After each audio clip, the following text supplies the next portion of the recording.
Ladies and gentlemen, welcome back to the Wrestle Plug. I've just watched the Extreme Rules. It was alright, wasn't it? I'm Aaron Nix, the Egyptian Death Machine. Look who I found running around in the backyards of Canada. Yes, indeed. And what a perfect time to return again. Seriously, this guy has more turns and more returns than the Big Show. Although he's still more talented and still much better looking, thank God. Kyle Wilkinson, the Maple Leaf Magician, has come back on Canadian Thanksgiving weekend, no less, to celebrate one thing, and that is, of course, the return of the White Rabbit. Oh, I'm giving some thanks for that. All right. Oh, baby. Yeah, let's not even fucking wait, shall we? So the main event was the Fight Pit. It was Riddle versus Rollins. It was Daniel Cormier as a special guest referee. We'll talk about that match in a minute, but everyone's talking about the return of the Fiend, Bray Wyatt, with no mask this time. Well, he had a mask and then he took it off. A lot of smoke, a lot of mirrors, characters. The forbidden door was open. Now that's a forbidden door, Tony. I didn't even think about that. That didn't cross my mind once. And there's Bray Wyatt with the lantern, without the mask, looking like a modern day version of the original Bray Wyatt that we obviously saw that evolved in NXT and arrived on the main roster. Did it finally live up to the hype? Because they've built it and built it and built it. A lot of the subtle stuff they did earlier was great. Like, I loved all the little stuff because it actually gave you something to look for when you were watching Raw. Sorry. The last Monday, they kind of shoved it down our throat. They played that vignette like 3 times. They're like, hey, White Rabbit's coming on Saturday. Oh, by the way, guys, did you hear it? He's coming on Saturday. The boost sales, isn't it? It's the boost sales. It's like, okay, we get it. Like, we all know who it is. We all would have been very disappointed if it wasn't who we thought it was going to be. I think shit would have gone down if it was anyone but. Can you imagine? Can you imagine if it was anybody else? Well, I must admit, when I saw the Fight Pit in the main event, I did think Randy Orton. Just because of, obviously the Riddle connection and everything that's gone down with that. But obviously he's not ready to go yet, which is fine by us.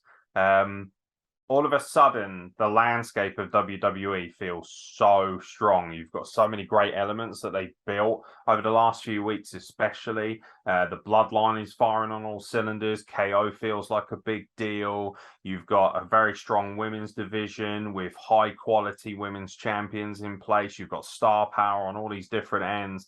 And now you bring Bray Wyatt in when things are getting stacked again, when you brought back a lot of people that, obviously Braun Strowman, very divisive. No, you're not a big fan, but it's another element. It's a big guy that's back in there. We don't really have too many huge hosses other than Omos and, General Aziz, and they just don't really fit the bill as well as Braun. Braun can move better than them.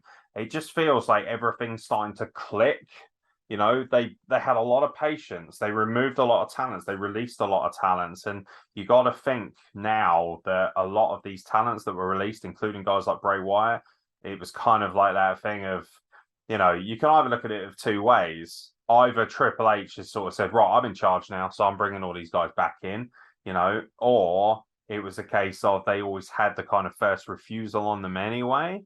You don't know. You just don't know at this point what's a work, what's not. But the bottom line is, as a wrestling fan and as somebody who works in a business like myself, this is such an exciting time to be a fan of wrestling, and particularly WWE. And they've hit the timing perfectly.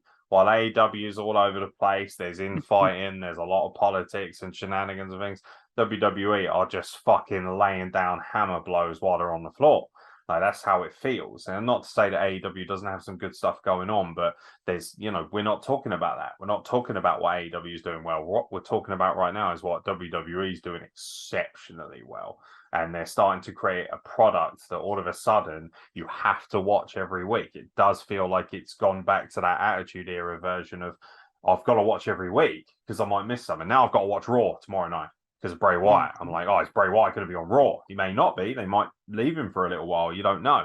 Less is more in that regard. But now you feel like you have to watch. Legado del Fantasma are now a thing with Zelina Vega at the helm of it, which is fucking phenomenal. That's on SmackDown. But this was done so well. The derelict nature of the Firefly Funhouse, and you know, like just all the characters were there, they were referenced, but he came out as his original kind of thing. And there's been a lot of talk as well. I know it's only on the dirt sheets, but there was a lot of reports that Bray Wyatt didn't have full creative control of a lot of the stuff you saw at the back end of his run, and particularly when he was working with Alexa Bliss.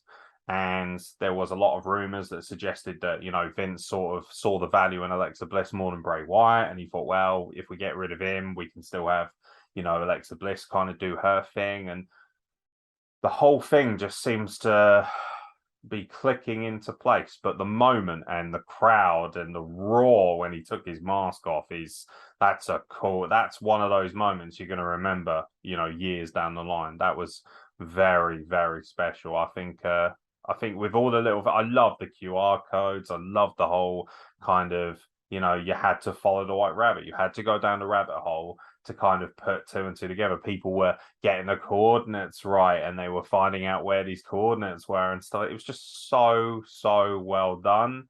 And it made Extreme Rules pop off the page after what was relatively a very strong pay-per-view as well. Before we run down the card itself, anything you want to add? I'm so excited to see Bray Wyatt back, man. Like, the fact that he got released originally blew me away, because he does have honestly, he has such a good mind for this business. Like, he's such a creative guy. I think he gets what wrestling fans nowadays want. And when they released him, we're like, oh, that was just a kick in the dick. But now he's back. We don't even necessarily need the Fiend back, because, you know, that burnt mask was on the announce desk, and Michael Cole's like, hey, are we on the air still? That was a little dumb. But I mean, it's fine. Cole's been fine, but the story here is Bray Wyatt, and I'm excited to see what he does tomorrow, because I'm assuming he'll be on Raw. You'd hope so. Yeah, if he goes on SmackDown just buries Raw entirely. So you Raw kind of needs Bray Wyatt, but even though it has, to be fair, improved tenfold under the Triple H regime, so to speak. But that was like the end. And right at the beginning, we had the magical start as well. The show started and finished with absolute fire. The show opened with the Donnybrook match, the Donnybrook Street Fight, the Brawl, whatever you want to call it. You know, this is how you do a trios match, by the way, Tony Khan. Pay attention, you gimp. Imperium versus the Brawling Brutes, and Sheamus finally gets a measure of revenge, picking up the win with the bro kick. But, you know, when I saw the barrels and the bars and things, I went, oh, is this going to be a bit too tacky? But the physicality, the aggression, for me, this has been the best wrestling / entertainment rivalry of the year, is Gunther and the gang versus Sheamus and the gang. This has literally been red hot from start to finish, and hopefully it's going to keep going with the eventual kind of big win. It would be very cool if it sort of it culminated at maybe WrestleMania with Sheamus finally toppling Gunther for the IC title. You know, that feels like the best place to do it. But this match was fucking phenomenal. All 6 men were great storytelling, isolating individuals, the physicality, the violence, the finishes on the floor, the backdrop onto the bar. Like, it just had a little bit of everything. It was an absolute, and also it was a great homage to all the extreme stuff that's come before. Philadelphia is, of course, the home of hardcore, and to see these 6 hyper great athletes with very different styles battering the fuck out of each other, it was just on point. Out of all the match, for me, this was match of the night. I thought this was fucking awesome. Like, this just felt like huge stars beating the shit out of each other, and none more so than Gunther, who now feels like a legitimate, massive heavyweight star. And I love the fact they put over the IC title as the workman's belt. And it feels all of a sudden like the IC title is right back to being one of the truly magical and important belts in our industry. It's awesome. The whole thing worked beautifully. It's great to see it actually mean something again, like you say, because, you know, people would just use the IC belt and get hot potatoed between, you know, like The Miz and Dolph Ziggler for 7 months. Like, it just didn't mean anything. I think when Nakamura had it, he was champ for like 8 months. You saw him twice. Like, there was no point in it. And now Gunther and Sheamus are beating 10 pounds of shit out of each other every week.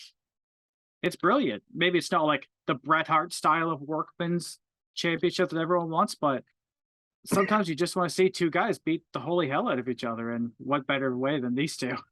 Yeah, it's back to basics, but it's got a high quality of wrestling involved as well. The Big Kaiser and Giovanni Da Vinci are prime athletes, you know, and they add so much value to the tag team division as well. Butch, you know, Pete Dunne, when he first came in as Butch, a lot of people were like, fucking shit name, fucking, but now all of a sudden, because he's been legitimized, yeah, there was so many great spots in this as well. The spot where I think I can't remember where it was. They had him like sort of hanging on the ropes. I think it might have been Sheamus. They had him hang on the ropes, and then the other two did like the drive-by kick from either side into him. There was also like the sort of triple teaming of Volta as well, and you know the use of the shillelaghs as well. It just the whole thing just kind of snapped beautifully. It never stopped. It never gave you a chance to breathe. It was just fucking balls to the wall brawling, and it was great. This is literally a beautiful example of how to do a street fight properly. I just thought it was, from the moment it started, it was just lights out. It really was. Shifting gears, the SmackDown Women's Championship has shifted over as well. Ronda Rousey overcomes Liv Morgan in a very physical but sometimes sloppy match, as to be said. A couple of fairly high profile botches, if you want to call them that, mistakes. But I like the match. I thought it was good. You know, Liv's psychology was great. The fact that she was smiling when she passed out was kind of cool. Like, you know, it was almost like kind of like she felt vindicated. Like, you know what, I've done everything I needed to do as a SmackDown Women's Championship. Do you think it's the right decision putting the belt back on Ronda Rousey? I think I would have liked to see Liv do a little more, but it's kind of hard to deny Ronda Rousey's star power. And they played a lot of vignettes about Charlotte coming back, or not, maybe not coming back, just Charlotte in general. So maybe that's something they'll do, even though we've seen that, in my opinion, enough for now. You could do something different. But I mean, seeing Ronda mix it up with all the women on SmackDown, I think is great. And maybe we'll get another. You know, we saw Liv win Money in the Bank, get that kind of not cheap win, but the classic Money in the Bank win where the champ's down. She's already got 2 pins over Ronda Rousey. Maybe she'll be the first to make it 3 at, I don't know, Survivor Series or Rumble or something. I think Liv probably is done for now as far as like championship material goes, at least for now. But I think she had a great run, and I think she proved herself quite well.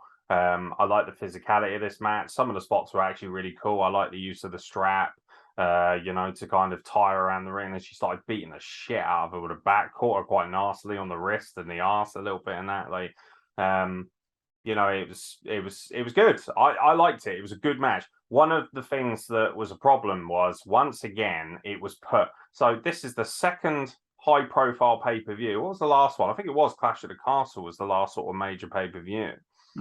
And you know, that show had that stunning match between Gunther and Sheamus, and it was followed up immediately by Liv and Shayna Baszler. So the crowd found it very difficult to be invested because they just had the wind knocked straight out of them by this absolute barroom brawl. And that's the same that happened here with the Donnybrook match. It was always going to struggle to regain the crowd. I personally think it was a mistake to open up with the Donnybrook, simply because it then left everything else kind of lacking. Like, everything else was struggling to follow. There were different matches with different types, so you can't really compare them because all the matches had something. But you know, this match was always going to struggle a little bit just because it had to follow that up. But I still think it was quite a good match. I think Liv Morgan is incredible. I think she's really improved so much as a wrestler during her title run. This title run kind of proved that she can actually hang in a main event sort of scenario. And I've got to be honest, I still thought it was probably one of Ronda Rousey's best, one of, if not the best match I've seen her have since she came back, because it was a little bit different. And obviously, she finally made her pass out. The only thing I would say is there were a lot of moments in the match where I felt like Ronda Rousey didn't really sell that much. You know, she gets this huge senton through the table, and then as soon as Liv goes for the pin, she's able to put the triangle choke in and then slowly make her pass out. And you're like, you just got driven as hard as you possibly could for a table from a senton, and it just, yeah, like little things like that. They're not like deal breakers, but they're enough for me to sort of sit there and think, oh, come on, man, like just a little bit more selling would have been nice, a little bit more of a build to certain spots. Yeah, like, you know, you're going to get the win, try and at least make Liv look good on the way out, kind of thing. Yeah. Like I say, I think Liv's improved dramatically. And I think that championship run definitely established her as a top level star. Definitely another main eventer that could come back into it later on. But yeah, at least just make her look good when you do it. You're gonna win. Yeah. The use of the strap was interesting as well, because the match that obviously followed this up was the strap match. Drew McIntyre carrying Cross. And I'm sitting there thinking, I've just seen like the use of a strap, and I don't know who greenlit that. That's not good from the road agent or whatever you want to call them in these days. But this match was fine, but just felt once again like a device to kind of reiterate the fact that Karrion Kross is legit. He's the big heavyweight hitting menacing star. I mean, again, it's another great entity. You know, he's got Scarlett with the Fallen Prey stuff. She's looking fucking ridiculous. He looks incredible. Drew is a legitimate star, guy who just main evented a major pay-per-view in Britain for the first time in 30 years. So he's got a lot of, you know, and the crowd were very much behind him as well. They seem very hot for Drew. But this felt very kind of standard fare for me. Just very sort of, you knew they were going to, you know, at some point the heel was going to get the upper hand, start whipping him with the strap. And although it was fine, it felt like it was like a high profile SmackDown main event that had found its way on the pay-per-view. That's kind of how it felt for me. I wouldn't say it was bad by any means. I thought it was quite good, but after what it's another match that suffered from the opener. The opener was so lively, so fucking in your face, that when we got round to this match, I was like, it's okay. But I'm at this point, much like the crowd, we're all sitting there going, yeah, let's get on with it, because we all want to see who the White Rabbit is. That's kind of the thing. And I think, you know, this was at this point, you notice the crowd was starting to chant, "We want Wyatt," and you know, I felt bad for the guys because they delivered a good match, but they didn't deliver a worldie. Yeah, it was fine. Like, I'm happy Karrion Kross got the win. I think him being brought back was huge. I think he's going to be great. But I think the show overall suffered a bit because of how much everyone wanted to see Bray Wyatt come back, because I think we all knew it was Ray. The whole show, I think, suffered a bit for that, because we're like, oh yeah, this is cool, this is great, but we want this thing, and we don't really care about anything else, which is a shame, because it's nothing to write home about. It was perfectly serviceable, perfectly fun. I don't love strap matches. They could be a little constricted in what you can do with it. You're just two guys tied together. You're gonna pull one into the turnbuckle, whip them around a bit. Like, there's not a lot you could do, but it was still entertaining for what it was. Yeah, it's also worth pointing out that Drew still looks quite strong, because obviously they implied that it was pepper spray that obviously Scarlett used to kind of debilitate him enough, and that gave Karrion Kross enough of an advantage to get the win. But yeah, fine. Like you say, serviceable, absolutely fine for what it was, but it's not something, you're not going to remember it as an all-time great strap match. I don't think like that'll be lost in the ether over time, but it does its job of building Karrion Kross, and it also adds validity to Scarlett as this kind of menacing presence on the outside that is actually worth her value. She got in the ring, she stopped him doing the Claymore, she hits him with the fucking gas and all that, so the pepper spray, so to speak, and it was fine for what it was. The Raw Women's title was on the line, ladder match. This was again a match that was absolutely fine. Bayley versus Bianca Belair.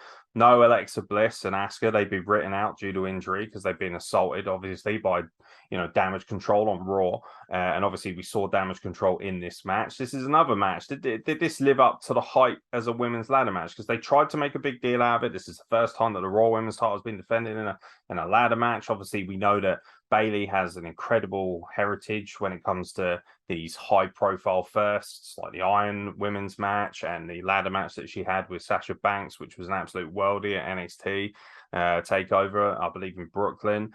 Here we are with Bianca Belair, the best pure women's athlete on the roster, versus Bayley, who's arguably the best heel and the best talker, the best character. And, they had a pretty decent ladder match, but was it good enough? Was it a fantastic match, or was it just all right? I think it was just all right. Like there were some neat spots, like the KOD with the half of the ladder at the end was pretty gnarly, but I think they were hyping it up too much, and it kind of let itself down on that front. Again, like two incredible athletes on the match was fun to watch, and then we know Damage Control is going to come in and fuck around a little bit because that's what heel factions do. I mean, it was fine. You don't need to go first women's ladder match for this title ever. Like, I don't think stuff like that matters anymore because women have been brought up and even surpassed men in different ways in this company. So it's cool that it's the first time, but it's just a ladder match. You don't need to lose your mind. And do you know what? It's funny because one of the arguments that a lot of the fans had made was that, Extreme Rules for the past few years has been a real fucking non-event. They've only ever had one high-profile gimmick match, and everything else just be standard matches. So everyone was hyping this up, saying this is smart. Every match is a gimmick match, which means it means something. And actually, I thought that was what ended up hampering it a little bit, is the fact that, you open with a Donnybrook, which is essentially a street fight. You had an Extreme Rules match for that women's belt, SmackDown women's title. Then you have a strap match. Then you have a ladder match. So I've already seen 3 gimmicks that admittedly are all relatively similar, even though the strap for me is just, it's a very sort of lackluster kind of gimmick for me, because they're not allowed to go full like 18 plus with it like back in the days. You think about the famous kind of chain matches as well, which is similar. Ironically enough, I was at Rumble last night as the videographer, and I recorded a chain match in the main event, which was actually fantastic. And it was that thing of like, do you know what? This could have been fine as just a match, and then maybe build to a ladder match at a bigger pay-per-view. It was fine. There were some good bumps. There were some good spots. But again, another ladder match. And at this point, I've seen everything in ladder matches. So the only time I truly get excited for a ladder match is when you've got these, ball-bustingly Matrix-like athletes, like, the Lucha Brothers or Ricochet or somebody like that in there, because then you think, okay, what's he going to do? Is he going to be able to innovate and use the ladder in such a unique way? And I never felt like these two women were going to do that. It helped cement Bianca Belair as, this generation's big athlete, big star. She feels like she's getting bigger and bigger, which is good, which means that she can only lose the belt to a more credible and more valuable person. Is going to mean something when she does lose it. But yeah, no, again, just like the last match, it was absolutely fine, but it wasn't a blockbuster. And then we have the penultimate match, the I Quit match, Finn Balor versus Edge, which for me felt like it was going the same way. And then the last kind of 5 or 10 minutes is when the storytelling aspect really helped elevate this match. So it felt like a much bigger match. And also we get the credibility of being able to say, hey, Finn Balor won a major match. I know it's shenanigans, and obviously Beth Phoenix got involved, which I thought was very, very cool. She looks incredible as always. And, hopefully this isn't the end and they're going to build to something with her and Rhea Ripley, because obviously the threat and concerto is what gets Edge to say, I quit. But, I felt like it did everything it needed to do. Edge couldn't win here. If Finn Balor loses this match, we officially don't care about him anymore. He's absolutely done. He needed to win this match desperately. It didn't matter that it was shenanigans. He had to win, and he did. He got Edge to say, I quit, solely because Edge wanted to protect his wife, which is brilliant storytelling, because then Edge doesn't look weak in the slightest. He actually looks like even stronger because he's sacrificing the match to protect his wife, who is, of course, his be-all and end-all, as she should be. But yeah, I actually really enjoyed this match. I thought it was probably my second favorite match of the night. Yeah, I mean, it's weird to see Finn Balor actually win anything. Like, I don't love Judgment Day. I like the people in it. I think it's a little corny. Like, Do you think it lacks star power? I don't think Balor's big enough to carry it on his own. Like, There's no I main think eventers in there, is there? None of yeah, these I'm guys like, feel like, legitimate heavyweight champions. They all feel like people who could potentially. I would argue that Rhea Ripley's the biggest star in Judgment Day. yeah, and then she's fucked around with Dominic, which makes me care about it even less. Good God Almighty. There's a bit of jealousy going on there, I reckon. He's just he's just so Daddy dumb. Ripley. He's a bit of a gimp, isn't he? He's a bit of a gimp. Yeah. He beat the shit out of his dad. It was a cool moment when he got the low blow off of Edge, to be fair. That was like a receipt for Clash at the Castle, which was quite cool. But yeah, I think the only thing that sort of maybe was a kind of downside to this match, and I love Finn Balor, obviously, but he doesn't feel like a big star. He feels like a big worker.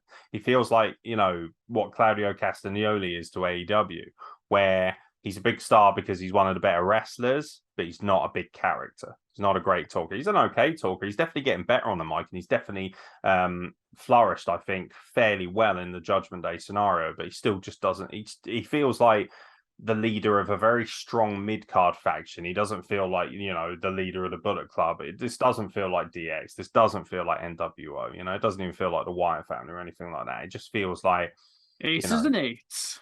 Yeah, it's got that, yeah, which, at points was very entertaining. But overall, you were like, oh, just get on with it. It's the problem as well is that the whole thing is held down too much by the Rey Mysterio Dominic thing. They kind of need to move away from that, I feel, because what's happening is now all we care about is Dominic and Rey Mysterio. And the problem is I don't really care that much about it. I've not been a big fan of the Mysterios for a while now. I feel like Rey Mysterio's on the back end. He's not really doing anything that interests me that much, although he's still a great talent. His son is devoid of any kind of charisma. He's fucking boring. He's tedious. The only thing we like about this is the fact that, people can chant "Who's your pappy?" and, Rhea Ripley's out there kind of being a bit sexually menacing towards him, which is quite funny. But, Damian Priest as well kind of feels like he's getting lost in the shuffle in this because he's kind of the other guy. Finn Balor's the talker. Rhea Ripley's got the thing with Dominic going on, and she's kind of the interferer and the shit stirrer. And then Damien's just, I think, the muscle, and he just feels like a high goon at this point. But I thought the match was excellent, and it was lovely to see Edge. Edge is the guy you can trust to go out there and get somebody over. And I felt like he did, in some ways, get Finn Balor over and, helped Finn along a bit. Finn feels like he's taken another step. He hasn't become a main event level star, but he's taken a step up. So, I can now legitimately see Finn Balor as a United States champion or a properly good IC champion. I still don't think he's good enough to be in the main event yet. Not because he can't wrestle in the main event, just fine, because he can. This match proves that. He just doesn't have all the elements clicking yet together. But it does feel like we're in a growing stage with Finn Balor. He's definitely getting better. Anything to add? No, I mean, I just hope, Judgment Day does something. Like, you're right, they have to blow this off with Mysterio somehow. Maybe if AJ does join, like you're saying what we were watching, it's not that he's stale, but he's just not doing anything. He's kind of spinning his wheels. So I think if AJ joins, that definitely gives them that star power I think they do lack. And I mean, that point now it's just internal strife. Eventually, they would butt heads at some point down the road. But I think seeing those, Finn Balor and AJ Styles wrestle more would be great. Remember when they did it in 2017 because a bunch of people got sick? That was cool. That was great. And we haven't really seen it since. Yeah, absolutely. We'll see what they do. It'll be interesting to see what they do. I think they need to get this Mysterio stuff out of the way or bring AJ Styles in, whatever they're going to do.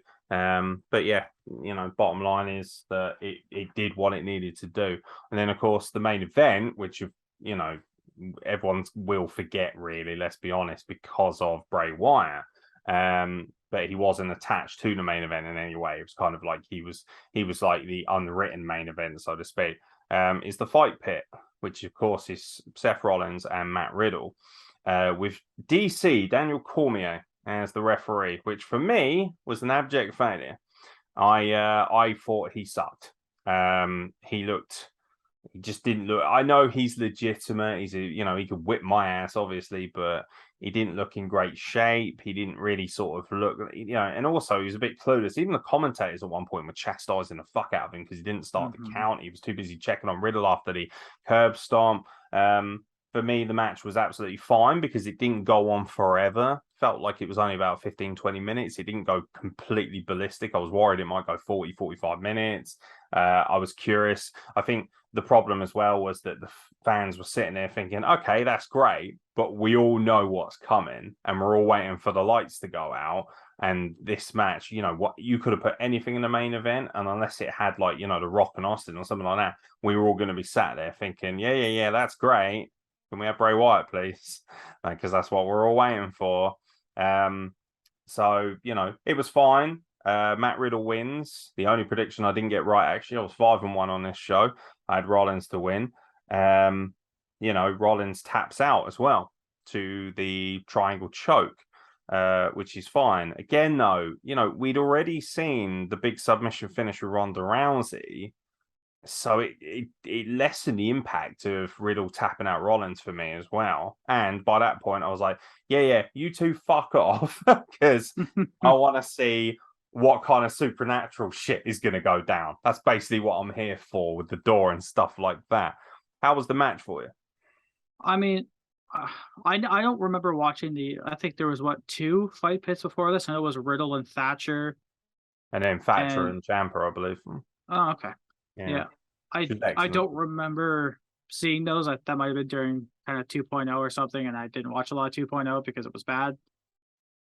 But I thought it was cool. There was a lot of unique spots. Like the first 5 minutes, I think Riddle like runs up the cage, bounces off, and kicks Rollins in the head. That was sick. Was the best spot. Other than Fenton. Yeah, that one seemed so awkward though, because it did look like Matt Riddle slipped a bit, kind of smacked his tailbone either right on Rollins' rib cage or on the mat. Either way, probably didn't feel great. Some of the spots up on the little platform thing were kind of neat. Like the pedigree up there was cool. The RKO was cool. I don't think it added a whole lot, but they were just cool little things to see. But I think the fight pit should come around a little more. I'm glad that it hasn't been used that much. It feels like a fresh gimmick. I thought Cormier really hurt the match. Definitely. I don't really understand this premise of, like, he was like, oh, you can't do the count out unless it's in the ring. Well, why have you got this platform at the top of it then? Like, what's the point? You know, put some camera guys up there or something then, if that's the reason for it. You know, there were too many moments where I was just like, the psychology of the match, or my disbelief couldn't be suspended enough, because Cormier was breaking it up randomly. Like, this is supposed to be a fight pit.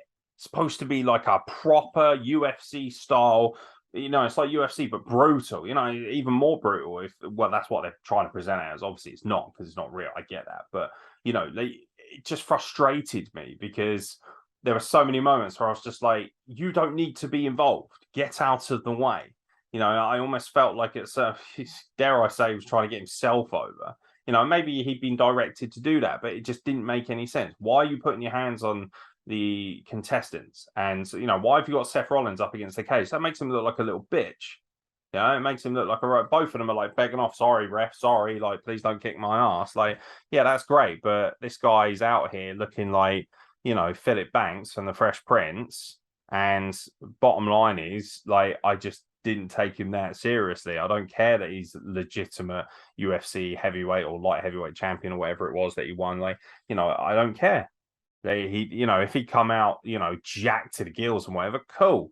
But, you know, he's not Brock Lesnar. In that regard, he's not even like, you know, a Johns Bones Jones or a Vanderlei Silva or whatever you want to fucking put in there. Like, you know, he's a nice guy. He's a good commentator. I just didn't think he fit this premise very well. I think they would have been better served just having a standard WWE referee, because then you could have focused on the two guys more. You know, it didn't add any star power to it, in my opinion, at all. I just think, who gives a shit? You know, hopefully they got a lot of kind of, I don't know, residual from maybe extra UFC fans who wanted to watch to see Cormier for whatever reason, but I didn't sit there and think, yeah, great, that added to the match. I actually thought it hindered it a little bit. But the match was fine. It was a good match. I almost felt like it could have done with more, and they would have been better served to not have this high-end match, this high-end stipulation as the last match. or even on this show, because by this point the crowd are like, yeah, we've been here 3 hours now. Where's Bray Wyatt? We don't give a shit. Where the fuck is Bray Wyatt? And we got Bray Wyatt, as we said at the top of the show. And that was the perfect finish. So for me, Extreme Rules was incredible in places and downright average in others. But mission accomplished, isn't it? You know, got this incredible trios match. But most importantly, we saw this spine-tingling return as Bray Wyatt finally is back on our screens and finally back in a wrestling environment, which is where he belongs. And I'm so glad that he's in WWE and not AEW. Not because I don't like AEW, even though I'm not the biggest fan, because I just think with the way they book their talents and the way that they don't really know how to do the production values as well as WWE, he just would not have worked. You would not have been able to get away with all the cinematic stuff. What I'm most excited about is the fact that it's the Triple H regime, and it seems like they're going for more edgier content. Bray Wyatt should have full control to be able to do things the way he wants to do. So, but it's also a catch-22 because he has to do well here. Because if he doesn't, or he falls off the cliff again, or falls off the edge for whatever reason, booking, creative, whatever it might be, like he has done the last 2 or 3 times, how many times can you reinvent yourself before people go, "No, you're all right now, mate"? Yeah, that's a little spooky. I think it's good he's being put on Raw, at least with the assumption. I think they need to keep him away from Roman for ever. Yeah, I don't think you can just bring him in and have him beat Roman like that. we So need some more storytelling first, don't we? We need stories. We need entertainment. We need supernatural, whatever. We need darkness. We need evil. You know, this now needs to be built as this generation's Undertaker. give me another Firefly Funhouse match. That was the best part of that WrestleMania, man. It doesn't have to be all the time. It does. I think it shouldn't be like 4 or 5 times a year. Give it to me once. You don't need it more than once. I like Firefly Funhouse, but I don't want to see the kind of, the Mr. Rogers in the sweater thing too much. I'd rather get away from that and go back to, I want to see more, Louisiana Bayou, Swamp, Hillbilly, Darkness, that kind of stuff. The House, the Evil, it might be a good opportunity to bring Roman back in at some point, although maybe they want to get away from, or try with somebody new, somebody fresh, Liv Morgan looking so unsettled and quite sinister, and the way she was smiling at, maybe she might fit in quite nicely with the White regime walking forward. There's a lot of opportunity for him, but bottom line is, I love the end. It was worth waiting for. It was worth waiting for. It was worth watching the whole show just for that. And to be fair, there was plenty of good wrestling beforehand. Like I said, Gunther feels like a star. Finn Balor's getting over more, which is good. Edge delivered as he always does. The women look strong, if not necessarily the best matches. And Karrion Kross is over again, and feels like a legitimate threat. I think Karrion Kross might be the one lurking around waiting for Roman Reigns after Logan Paul. It's kind of how I feel they should go, unless they're just going to keep building him. But he's already knocked off, the former champion, hasn't he? Like one of the former champions in Drew McIntyre from way back when. And, now I'm sitting here thinking, aren't too many people left to knock off Roman that are that legitimate. Karrion Kross is one of those. So it'll be interesting to see whether they build towards him being a title contender or if they just build him, being a general destroyer and maybe staying away from the bloodline. But he's on SmackDown, so you can't get away from the fact that eventually he's going to have to square up the Roman. And he's already done that as well. He's already left a kind of sand timer, hasn't he, and stuff like that. So good stuff. What would you give it out of 10? I mean, it's more like a 7.5 out of 10. Like it had some great stuff. The Wyatt stuff honestly kind of edges it like an entire point and a half maybe. But the stuff before that, there's plenty of stuff to get excited about. So yeah, I'd give it a 7.5, maybe an 8, depending on how tired I am.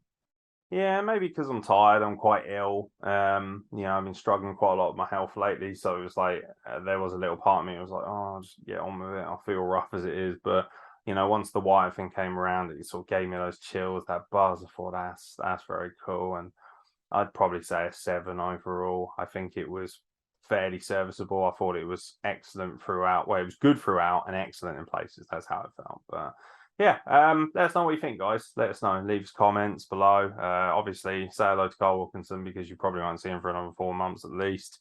So yeah, enjoy him while he's here. Happy Thanksgiving to all our Canadian brethren. For anyone out there from Canada, buddy, enjoy your weekend, get merry, and have much good food. And most importantly, enjoy yourselves, look after yourselves. But from myself, Aeron, and from Carl Wilkinson, thank you very much for watching. And we will catch you very soon for more content for the WrestlePlug. Boom. Mm. Up to the wrist. That's what we miss most from you not being on it.